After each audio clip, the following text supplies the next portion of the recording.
Joining us usually for a letter from Australia at this time is Australian businesswoman, writer, and the founder of the book advisor, Jaqui Lane from Sydney, and she joins us now. Jack, how are you? Particularly well, thank you, Michael. Are you? Particularly well. You're dangerous, are you? Yeah, absolutely. Have you been following the British elections at all? I have been. It's fascinating. Farage, and it's interesting. Just the rise of kind of these fringe and quite wacky parties, I guess. Yeah.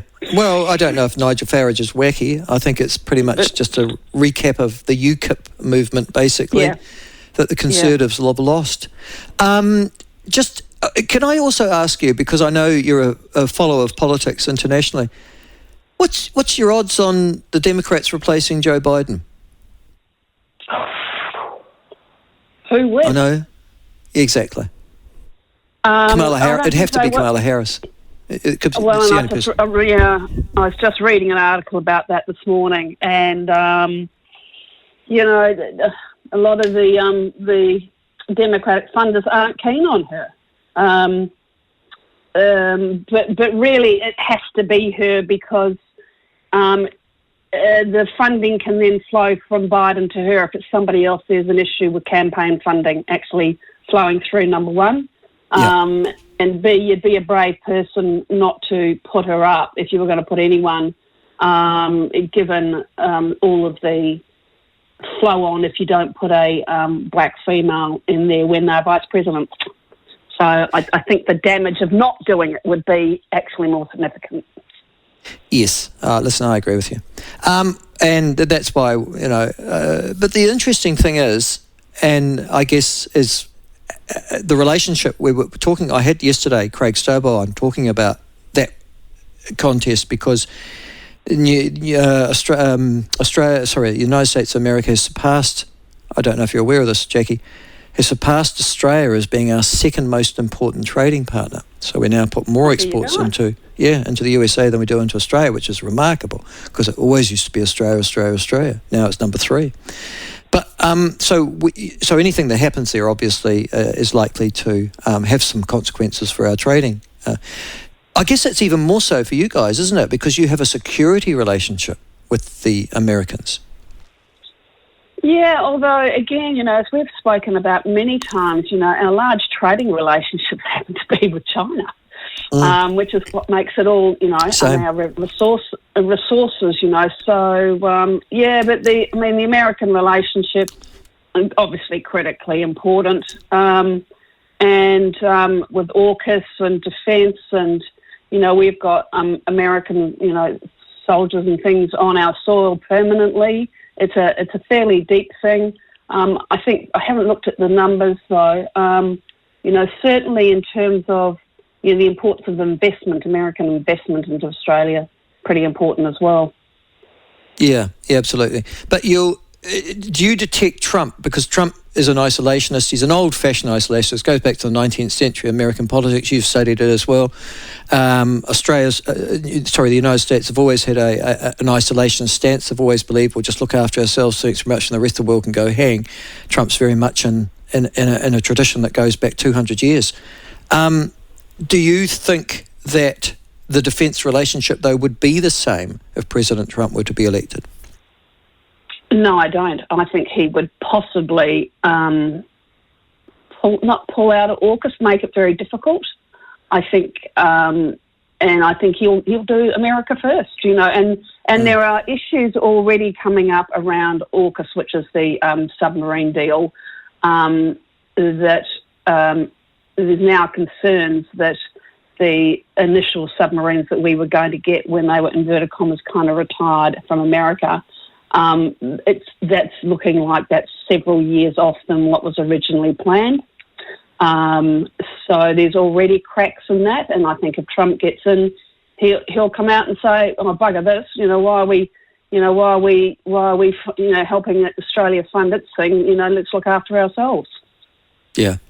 Listen. So I think, you've got a fascinating free speech issue over there, and it's in the Australian Parliament.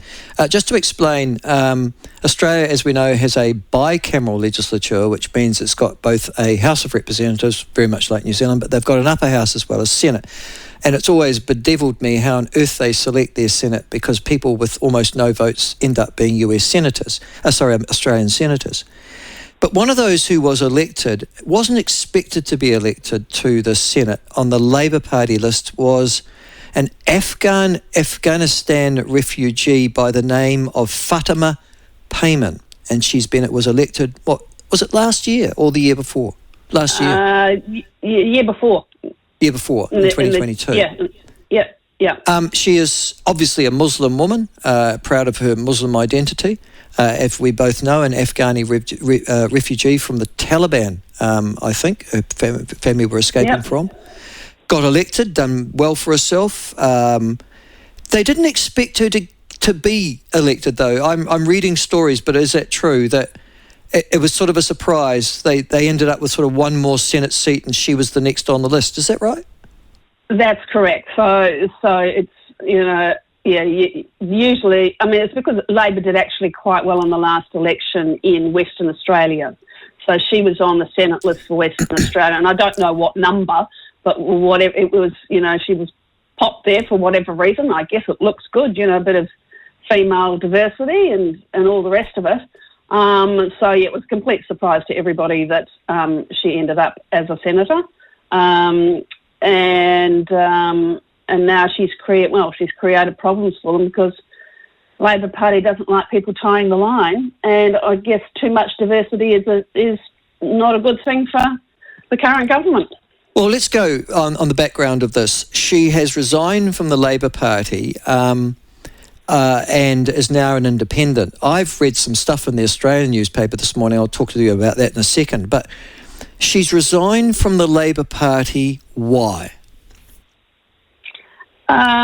Because they permanently suspended her because of her support for a Palestinian state, and that's not party policy. So she's broken party rules around, going off on her own, and so Labor, rather than expelling her, had permanently suspended her. But the reality is that she kept on coming out and saying that she was, pro-Gaza and Palestine state, and they couldn't tolerate it, so she's left. Explain to me this. Why, if I'm a US senator and I'm a Muslim woman coming from an Afghan refugee past, can't I actually say in the Labor Party, I think the Palestinians should have their own state? What's so bad and evil about that? Well, I don't think it's bad or evil, but she actually crossed the House when there was a vote in the House about it. And so she crossed the floor and sided with the Greens. So that's unforgivable under Labor Party rules. Right. Can't do it. And so she's being... why? But what is so shocking about having a candidate who says that? What is the position of Prime Minister Albanese, for example, on this issue? It's the Labor Party's position, and they've got to be very careful because we've got very large Jewish and Muslim population here, so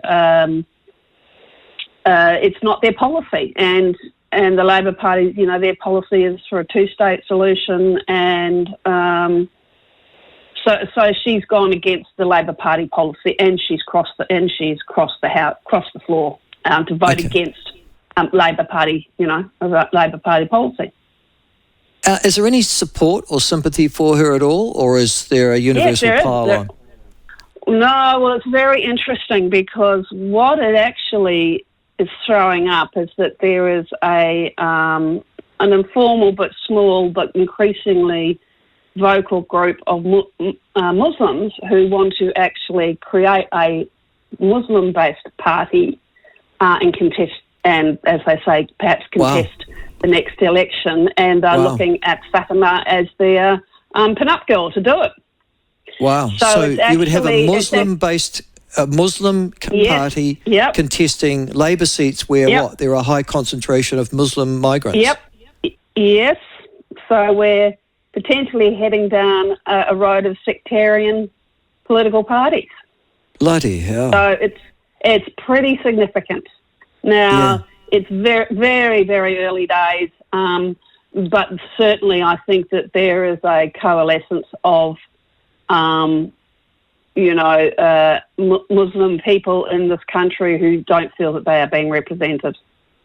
So this has potentially got much bigger implications than just her being expelled from the Labor Party.